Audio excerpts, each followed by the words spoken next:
నమస్కారం అండి అందరికీ. నేను నాగేంద్ర దవనం. ఈరోజు వంట వచ్చేసి కరివేపాకు రైస్ అనమాట. మొన్న పీఠంలో తిన్నా నేను. నాకు ఎంత బాగా నచ్చిందో ఒకసారైనా నేను ట్రై చేయాలని చెప్పి ఈరోజు చేస్తున్నా. ఒకసారి మీరు కూడా చూసేయండి.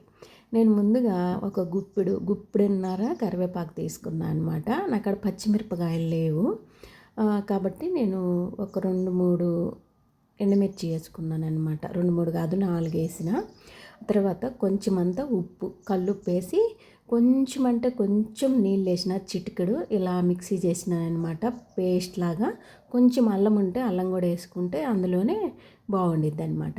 ఇప్పుడు పొయ్యి మీద ఒక బాండి పెట్టి తగినంత నూనె వేసి అది బాగా కాగాక తాలింపు గింజలు కొంచెంగా కాకుండా కొంచెం ఎక్కువగానే వేసిన అనమాట. ఇంకా తర్వాత ఎండుమిరపకాయలు తుంపి మధ్యలోకి ఇలా ఎక్కువగా ఉండేలాగా వేసుకున్నా. ఎందుకంటే తాలింపులో వేగిన ఎండుమిరపకాయలు మధ్య మధ్యలో నవ్వులుతుంటే చాలా బాగా రుచి వస్తుంది అనమాట. నేను పల్లీలు తెమ్మంటే చట్నీ పల్లీలు ఉంటాయి కదా, అవి తెచ్చిరనమాట వీళ్ళు. అవి ఏపే ఉంటాయి ముందుగానే, కానీ అంతగా అనిపించలేదు. అందుకని మళ్ళీ నేను కొంచెం గోల్డ్ కలర్ వచ్చిందాక వేపిన.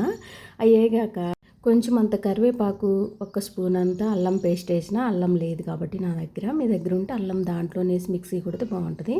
అల్లము కొంచెం పచ్చివాసన పోయిందాక వేపుకొని మనం ముందుగానే ముద్దగొట్టు పెట్టుకున్నాం కదా, అందులో కొంచెం అంత పసుపు వేసి అన్నీ ఒకేసారి వేసేసినాను అనమాట. ఇది కరివేపాకు పచ్చి వాసన పోయిందాకా వేపుకోవాలి. కరివేపాకు రైస్ ఇంకొక విధంగా కూడా చేయొచ్చు, కానీ నేను ఈరోజైతే ఇలా ట్రై చేసిన. టేస్ట్ అయితే చాలా చాలా బాగా వచ్చింది. అయితే కరివేపాకు పేస్టు బాగా యాగాలన్నమాట. యాగకుండా పచ్చప్పుడే వేసుకుంటే అస్సలు బాగోదు. ఇంక ఇదైతే ఉదయం వండిన అన్నం అనమాట. అన్నం ఇలా పొడులుగా చేసుకొని ఒక 2 గుప్పిళ్ళంత వేసుకొని అంతా బాగా కలిసేలాగా కలుపుకొని ఆ తర్వాత మొత్తం అన్నం వేసేస్తున్నాను అనమాట. వేసేసి తగినంత ఉప్పు వేసుకోవాలి. ముందుగానే మనం పేస్ట్లో వేసి ఉన్నాము, ఒకసారి చూసుకొని వేసుకోండి. ఎందుకంటే ఉప్పు ఎక్కువైతే తీయలేము, తక్కువైతే వేసుకోగలం. కానీ ఈ విధంగా బాగా కలిగి పెట్టుకొని కొంచెము అంటే కలిసిన తర్వాత కూడా కాసేపు వేపుకోవాలి. అప్పుడు సూపర్ ఉంటుంది అనమాట టేస్ట్. ఇదిగో ఫైనల్గా అయితే ఈ విధంగా వచ్చిందనమాట కరివేపాకు రైసు. చూస్తుంటేనే నీళ్ళు ఊరిపోతుంది కదా. ఇప్పుడు టేస్ట్ ఎలా ఉందో చూసి చెప్తారండి. కొంచెం నేను పక్కకి కొబ్బరి కారం వేసుకున్నా, కానీ ఎండుమిరకాయలు వేసి మిక్సీ పెట్టినా కాబట్టి కొబ్బరి కారం కూడా నాకు అవసరం పడలేదు. అలాగే తినేసామన్నమాట అందరం. నిజంగా చెప్తున్నా, రుచి అయితే అద్భుతం అనమాట. అంత బాగా నచ్చింది నాకు ఈ రైసు. టేస్ట్ అయితే అదిరిపోయింది. కరివేపాకు పక్కకు తీసి పెట్టే వాళ్ళకైతే ఇది ఇలా చేసి పెడితే ఆవురు తింటారనమాట.